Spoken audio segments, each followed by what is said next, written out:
For the past 7 months, I've worked the night shift at a classified underground communication bunker located far outside the city. No signs, no records, just a steel hatch in the middle of an empty field. Officially, it's listed as part of the Emergency Broadcast Network, a fail-safe system meant to send out mass alerts if a war breaks out or if civilization collapses. No one talks about this place. Only 3 of us are ever here. Me, a senior technician named David, and a monitoring officer, Elsa. No windows, no signals go out unless manually triggered. No one's ever visited us from above. One night during routine diagnostics, I noticed a strange frequency light up on the dashboard exactly at 3:33 a.m. It was labeled Art is at Echo 0, a channel I'd never seen before. The signal wasn't a tone or test beep. It was a voice, low, cracked, and looping just one sentence. No one is dead here. They'd just forgotten. I tried to trace it, but after exactly 66 seconds, it vanished. No log, no recording, just gone. I told David about it. He froze, then muttered, "You weren't supposed to hear that. That frequency was decommissioned decades ago. The files were supposed to be destroyed." He didn't say anything more. He just left the room. The next night, I found a manila folder in my locker. Old, dusty. The paper inside was yellowed with age. The title, Project Echo 0, Subject 41. B. Status terminated. It detailed a top-secret sound experiment conducted in this very bunker back in 1979. The goal? To test if prolonged exposure to isolated frequencies could influence human memory, behavior, maybe even consciousness. Subjects were locked alone in rooms, fed carefully modulated sounds through the walls for days.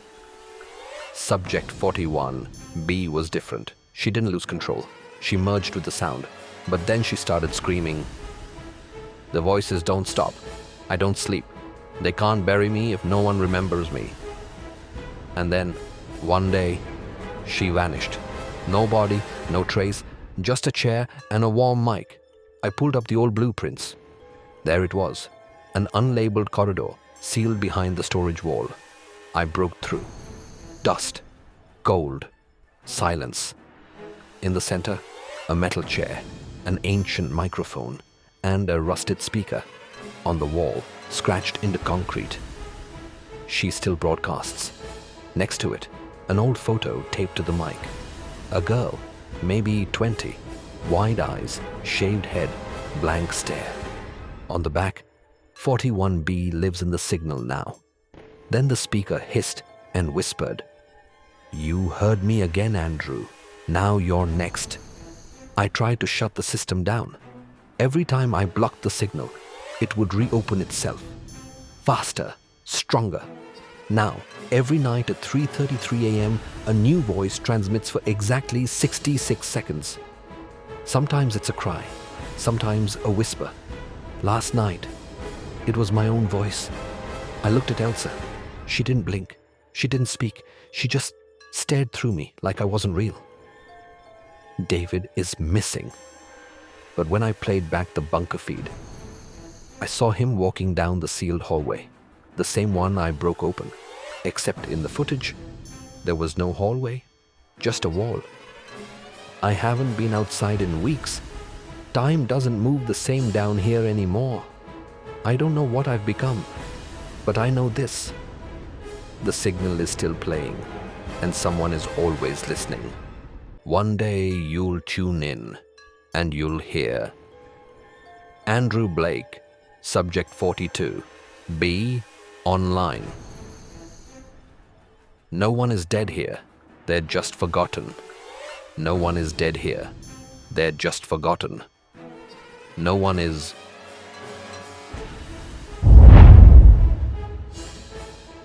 My name is Liam, and for the past 6 months, I worked the night shift at an old mental health hospital. Eastmoor Mental Facility. The place was built in 1904. They say it once held dangerous patients and performed psychological experiments. But for me, it was just another boring night job. Answer phones, log reports, stay awake until morning. Until that night. At exactly 2:17 a.m., the phone rang. But the voice wasn't normal. "Help me. Room 406. Please." A soft, trembling female voice, like a teenage girl. I froze. There was no room 406 in this building. We had only 3 floors, ground, first, and second. No 4th floor, no room 406. I checked the security cameras, and camera number 9, the one at the end of the 2nd floor, showed a shadow, a figure. It looked like a girl, just standing there. Chills ran down my back. I grabbed my flashlight and went up. As I reached the end of the 2nd floor hallway, there it was, a small rusted plate on an old wooden door. Room 406. But that door wasn't supposed to exist. I slowly pushed it open. The room was dark, dust in the air, a bed, and something written on the wall in red, smeared letters. "Only the Nightman hears me." Suddenly, behind me, a whisper. "Liam." I turned fast. A girl, about 16 or 17, stood there, wearing a plain white dress, long tangled hair, pale skin, tears in her eyes. "Who are you?" I asked, barely breathing. "My name is Emily. They locked me here." In 1963. I wasn't insane, but no one believed me. I could see things, souls, spirits. I tried to speak, but they silenced me. Her voice cracked. "Since the day I died, I've been calling for help. Only someone empty enough can hear me." And then, everything blurred. I collapsed. I woke up on the floor in the morning. Staff was around me, panicking. "You passed out in an abandoned room. Are you okay?" I stammered. "Room 406, the girl." They exchanged looks. A senior doctor pulled out an old logbook. He flipped through yellowed pages, stopped at one. "Patient number 406. Emily Wright, admitted, April 1963, cause of death, suicide. Jumped from 2nd floor window. Notes, believed she could see ghosts. Labeled delusional. Subject of silent therapy experiment." I felt sick. The report also noted, room sealed, number plate removed, do not reopen. But there was more. At the bottom of my own shift report, in my handwriting, which I had no memory of writing, one last line appeared. "She finally found someone who listened." Why was she really there? In 1963, Emily was a sensitive, gifted girl. She told people she could see spirits. Her religious parents thought she was cursed, possessed. They sent her to Eastmoor for treatment, but the hospital used her as a test subject in a secret project, the silent therapy experiment, isolating patients in darkness and silence for weeks.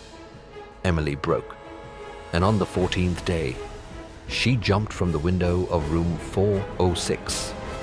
The room was bricked up and her story buried, but her soul never left, because no one ever believed her. She stayed trapped in the place where her voice was stolen, until someone finally listened. Even now, sometimes at night, when I'm alone, my phone buzzes with an unknown number. When I pick up, there's only one whisper. "Room 406. Help me." I worked the night shift at a remote gas station on Ridgeway Highway. Middle of nowhere, surrounded by forest on one side and dead road on the other. It's a quiet place. In the daytime, a few cars stop by. At night, just silence, and maybe the occasional trucker. I usually work with another guy named Gary. He handles the register, I handle the pumps and cameras. But for the past few weeks, something's been bothering me. Every single night, at exactly 2:11 a.m., a white van pulls in. It never speaks. It doesn't honk. It never takes more than $5 of gas. A gloved hand reaches out the window, drops exact change, and the van drives off. I checked the cameras one night. There was no one in the driver's seat. I asked Gary if he'd seen it. He just chuckled and said, "So you've seen it too, huh? Every new guy does. Then one day, they just stop showing up for work." I thought he was joking, but I couldn't shake it, so I made a decision. I'd follow the van. The next night, at 2:11 a.m., right on time, the white van pulled in. I crouched behind a pump, watched carefully. License plate, EVL 406. It fueled up, dropped coins from the window, and pulled away. I jumped on my bike and followed it. But the van didn't take the highway. It veered off the road into the trees. No path, no tracks. Just vanished into the forest. Gone. The next morning, I searched the plate in an old police database at the local station. EVL 406, registered to George L. Evan, gas station attendant. Status missing since 1987. My heart dropped. I confronted Gary again. This time he didn't smile. "Ethan, this gas station is cursed. Every night worker eventually forgets who they are. Little by little, their memories fade until the van takes them." I stared at him. It chooses. The van decides who's next. It's been 3 months now. Sometimes I wake up in strange places, behind the counter, near the forest.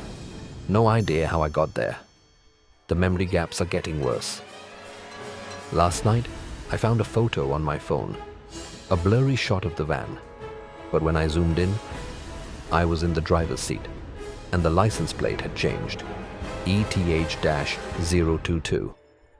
Every night at 2:11 a.m., someone sees the white van. Every night, it gets closer. And when your name shows up on the plate, you never leave the shift. I worked the night shift at a forgotten AM radio station just outside Hollow Pines. A dying little town with more empty houses than people. The station, KPRX 1030, hasn't been updated since the 70s. Old analog mixers, reel-to-reel tapes, and a big red on-air light that flickers even when no one's live. My job is simple. Load up pre-recorded shows, monitor the signal, and report technical issues. Boring job. At least it was until I noticed something.